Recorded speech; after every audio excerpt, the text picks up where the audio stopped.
The heroes of the hour return. We but did our duty, my lord. It was the memories of fallen friends and not our heroism which saw us through at the last.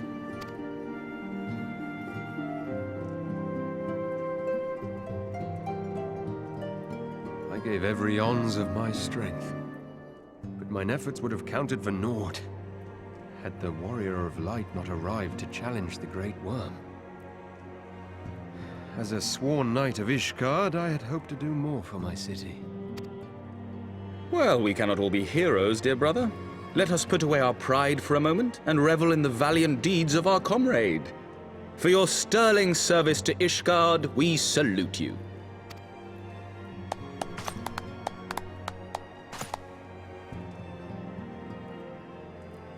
And while we're on the subject of valiant deeds, I believe I myself have earned some small measure of recognition.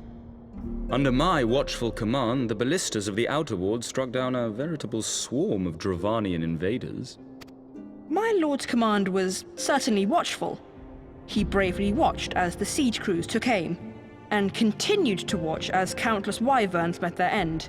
Indeed, the ward's defenders proved so well drilled that my lord had little occasion to stop watching.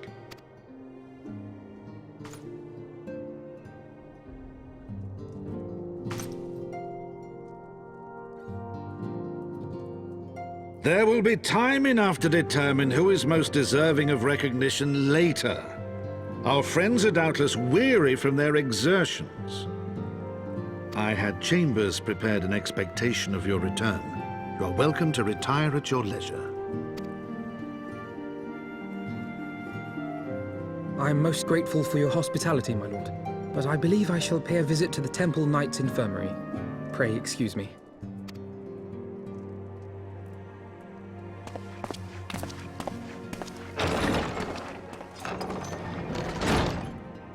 Our master Alphino has grown. The plight of his stricken brother-in-arms pains him more than his own hurts. In which respect he has come to resemble you, Warrior of Light. Go then, Visit the Azure Dragoon and grant him what comfort you may.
Estinian!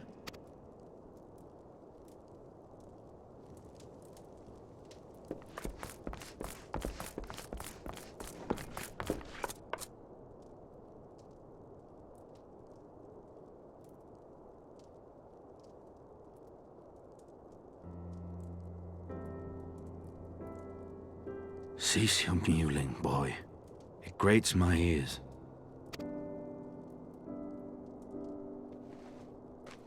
Forgive me. When I saw you awaken, I could not... It was such a relief. We feared you might never wake up. Now, Estinian. If Master Alphino thought any less of you, you would still be Nidhogg's plaything. Or dead.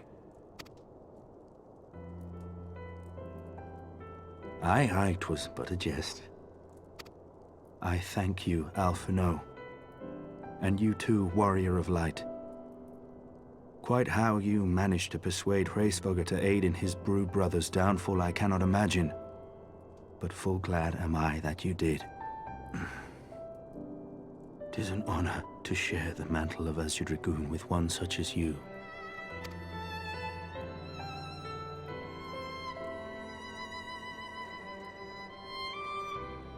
I, for my part, owe you an apology.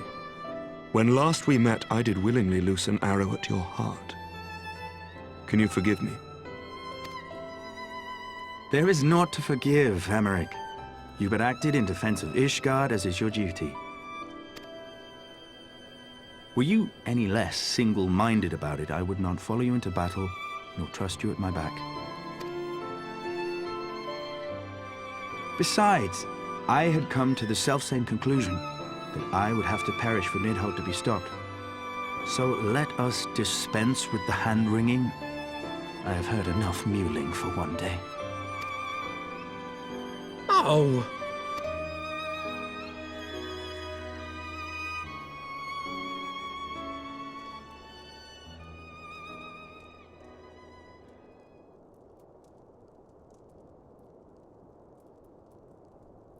The tendrils of Nidhogg's foul presence bound up every fiber of my being, usurping my senses, but I yet retained some trace of awareness.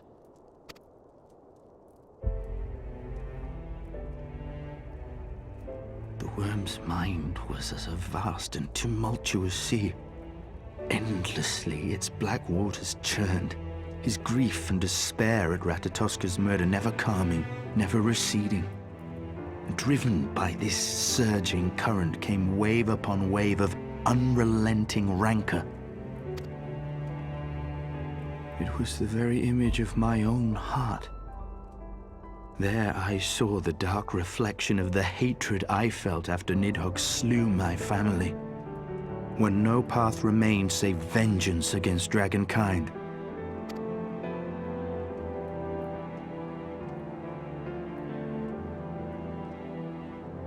Neither one of us had a choice. But I was blessed with something Nidhogg was not. Comrades and teachers to console and admonish me.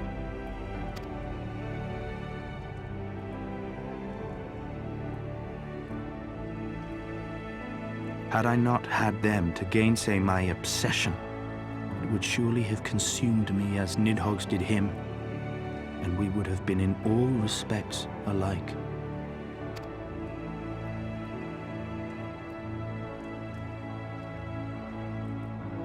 Though his shade is banished, his spirit scattered upon the sea of clouds, I feel no joy at his passing. Where once I craved vengeance, I now crave rest.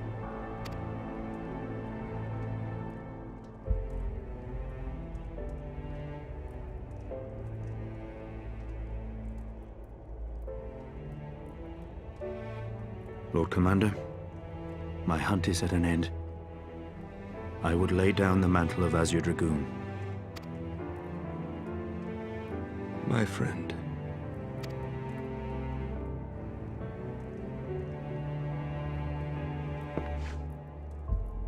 He has tired himself with too many words. I doubt not that he will make a full recovery, but he must be allowed some few days of quiet.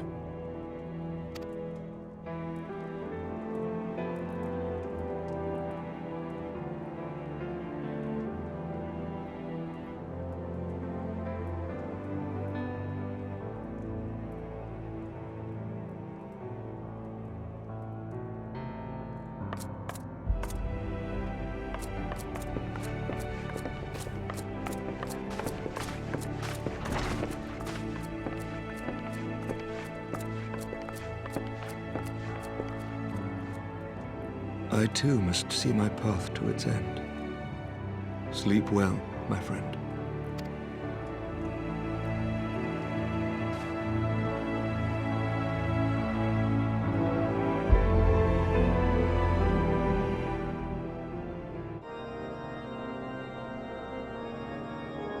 Following the battle with Nidhogg on the Steps of Faith, Sir Emmerich called an assembly that he might make his final proclamation as acting head of state.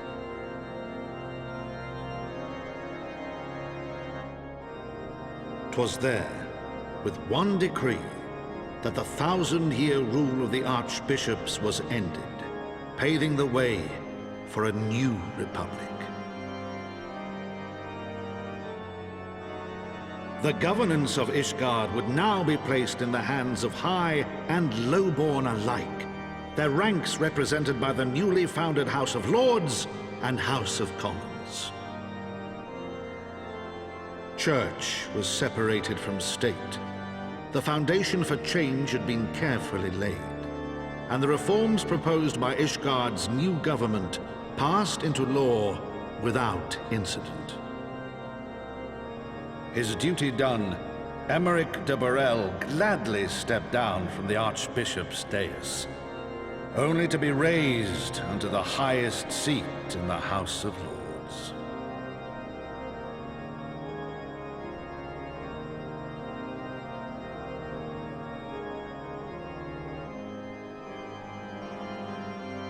Though he strove at first to refuse this honor, the unexpectedly strident voice of the Count de Durandare left him little choice but to accept.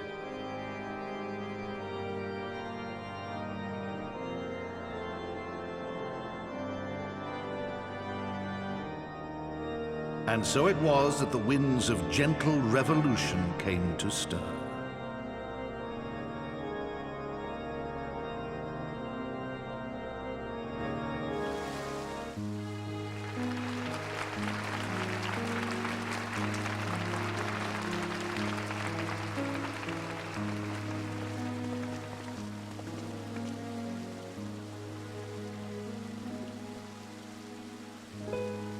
Prominent among the many honored guests at Sir Emmerich's investiture were the ambassadors of Dragonkind, a fitting symbol of Ishgard's newfound peace.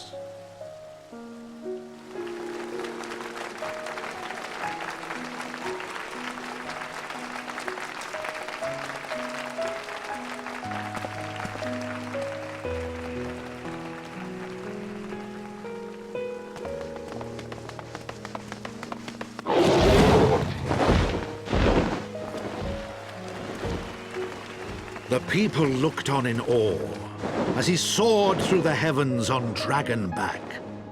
And by their cheers did they hail him an Azure Dragoon for a new age.